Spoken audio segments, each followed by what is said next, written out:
Good day everyone. Our group is assigned to text-based communication. So what is text-based communication? This will be explained by Miss Christine Joy Magtibay and Jamie Lebato. Hi, I am Christine Joy Magtibay and I am the one of the members of Group 4 with the topic of text-based communication.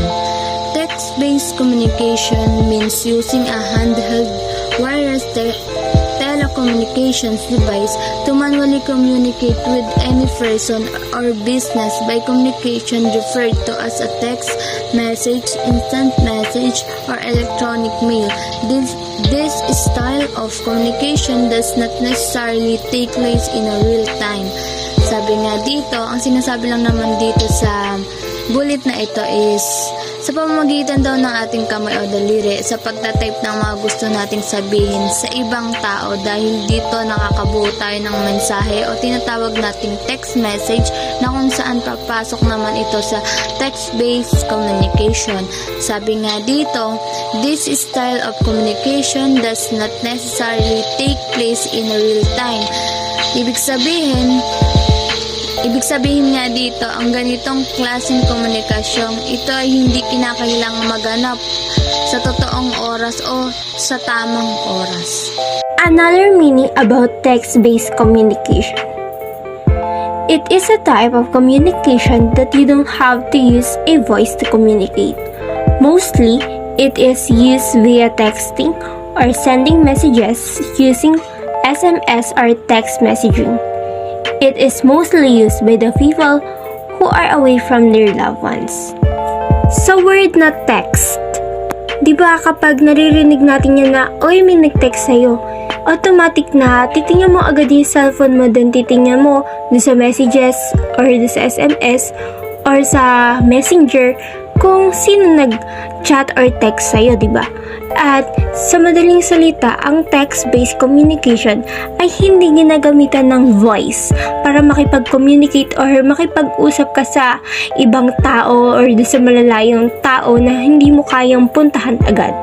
Isang text mo lang sa kanila, marireceive nila yun and then mababasa. Simple lang ang text-based. Sa word na text, yun ang ating ginagamit para makipag-communicate. Our group is provide examples of text-based communication and this will be explained of Mr. John Lloyd Madraga and Miss Darlene Latino. Name is Darlene Joyce A. Latino and here's the example of text-based communication. Social networking site. Social networking site is an online platform that allows users to create a public profile and interact with other users. Ang mga social networking site tulad ng Facebook, Twitter at Instagram ay nag-aalok din ng pagkipag-ugnayan na batay sa teksto. Habang ang text-based communication mode ay hindi orihinal na nagbibigay ng mga benepisyo sa audio at video. Facebook. Ito ay isa sa pinakang ginagamit ng mga tao, lalo na ng mga kabataan dahil dito ay mas madali tayo makapag-post or makakita ng mga iba't ibang pictures, videos, at mga tweet na gusto nating sabihin or i-post. Twitter.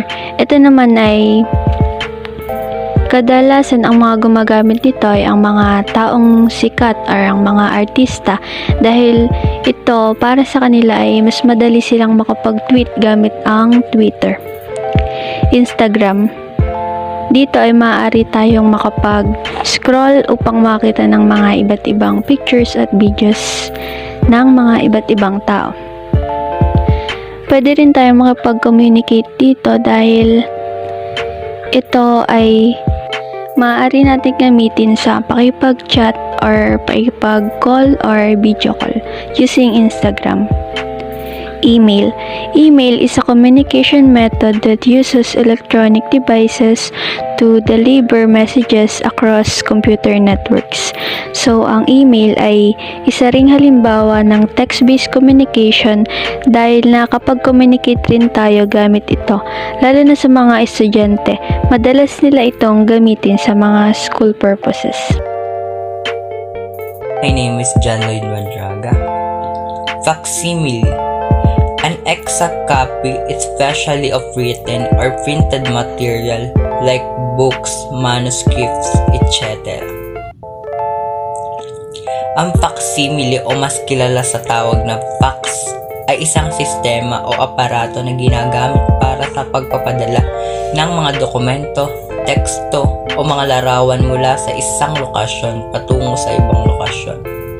Gamit ang telepono o iba pang komunikasyon na network sa pamamagitan ng fax, ang mga orihinal na dokumento ay na-scan at ang impormasyon ay ipinapadala sa ibang fax machine o computer sa pamamagitan ng telepono o internet connection. Ito ay isang paraan ng electronic transmission ng data na unang nailunsad noong mga dekada ng 1960. Makatutulong ang facsimile sa mabilisang pagpapadala ng mga dokumento nang walang pangangailangan na mag-physical na ipadala ang mga ito. Ngunit sa paglipas ng panahon, ang fax o ang facsimile ay lumang teknolohiya at marami ng iba't ibang paraan ng electronic communication ang mas pinipili ng mga tao para sa pagpapadala ng mga dokumento tulad ng email at instant messaging.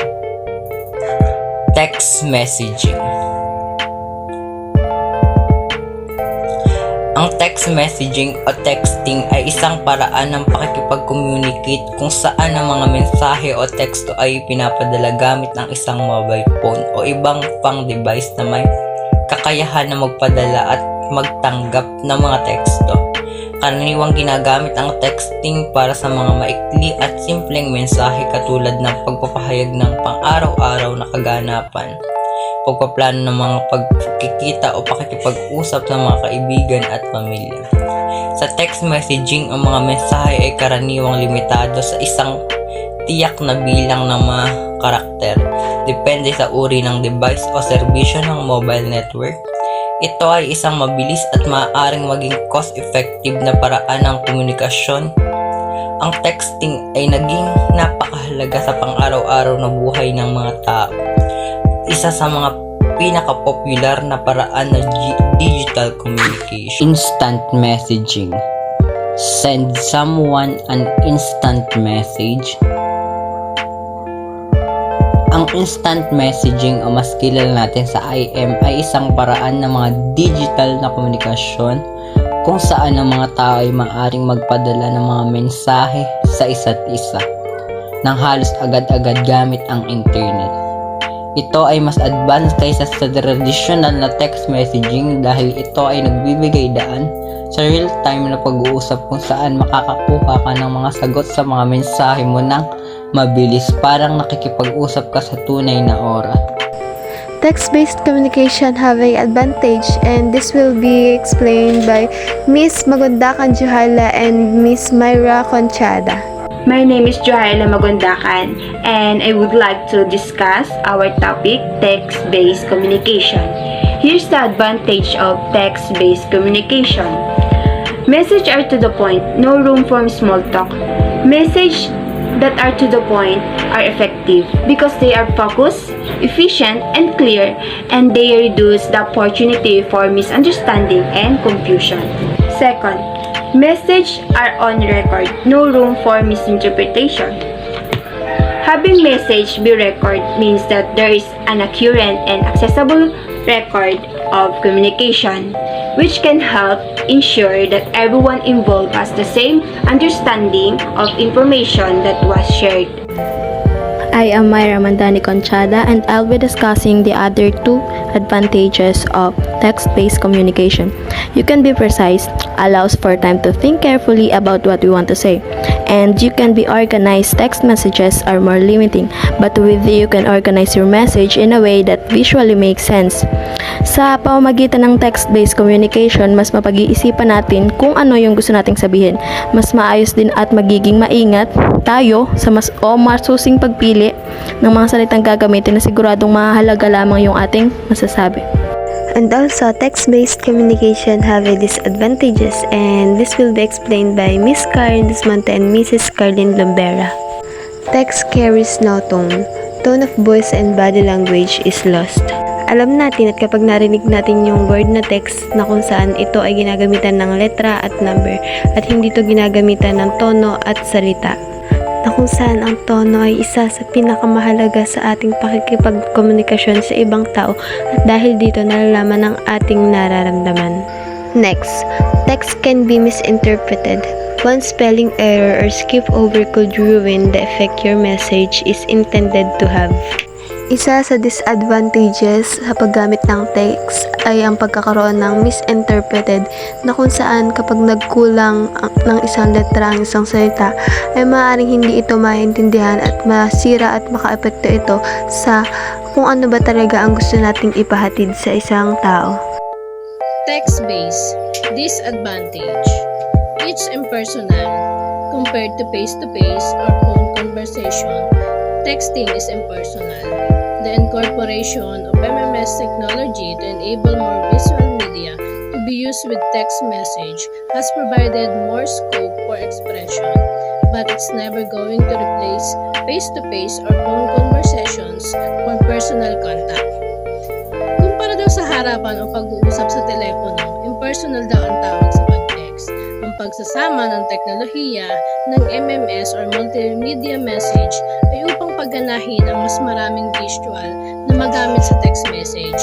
Ito daw ay nagbibigay ng mas maraming saklaw para sa pagpapahayag, ngunit hindi ito kailanman mapapalitan ng harapan o pag-uusap sa telepono para sa personal na pakikipag-ugnayan natin. Second, does not allow back and forth open discussion, only one-to-one responses. Hindi daw po pinapayagan ang pabalik-balik na pagbubukas ng talakayan. Ito ay dapat iisa lamang ng mga